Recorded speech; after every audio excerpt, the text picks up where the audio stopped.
Hey everybody, welcome back to The Loop. I want to remind you of the purpose of our time together. All we want is for you to know Jesus a little better so that you can live like Him a little more. And so with that in mind, I want to jump in. Yesterday we started a whole conversation on humility, and I want to continue that conversation today, but I want to give you a new thought.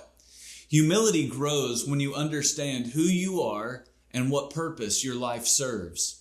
When you understand your purpose, it keeps you from chasing opportunities that were never meant for you, and it keeps you focused on the opportunities that were meant for you. So let's just go back to John the Baptist for a minute.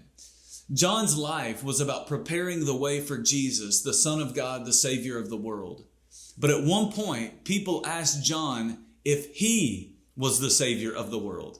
Now, I don't know how you would have responded, but I imagine that in that moment, it would have been pretty easy for John to jump onto an opportunity that wasn't really meant for him. But remember, John was a humble man, not a prideful man.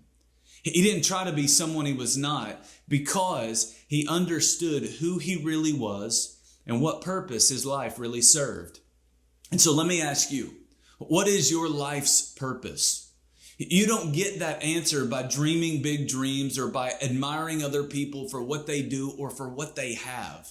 You get that from the one who made you, because the one who made you with a purpose in mind.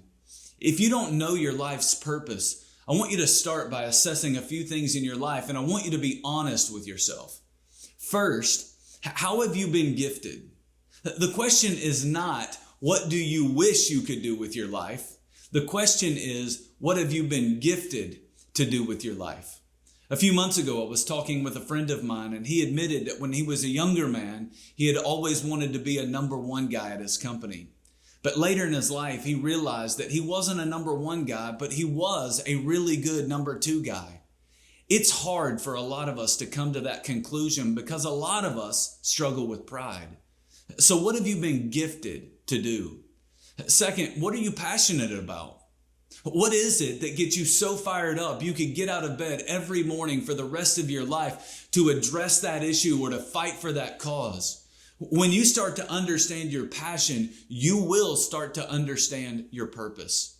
Finally, what past experiences have you had that God may be using to prepare you for your purpose? Now, they may be painful experiences or they may be positive experiences. I want you to know this.